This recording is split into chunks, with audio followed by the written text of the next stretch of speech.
How to remove email from Roblox account.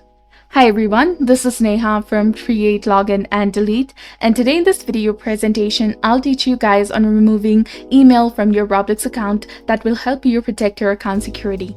So for instance, just simply go ahead and open your favorite web browser on your computer or your mobile device and go to roblox.com.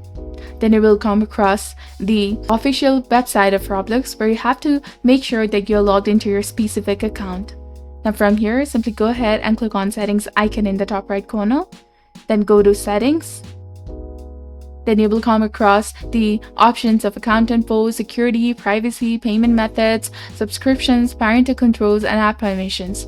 Now from the account info, simply locate the email address option and click on this edit option over here. Once you do that, simply enter the email that you would like to change. And after you do that, click on change email.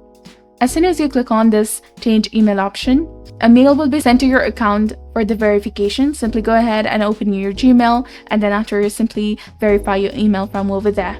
So this is how you can change your email on your Roblox account. If you found this video helpful, please consider liking and subscribing for more helpful tips and tutorials. Thank you for watching. See you in the next one.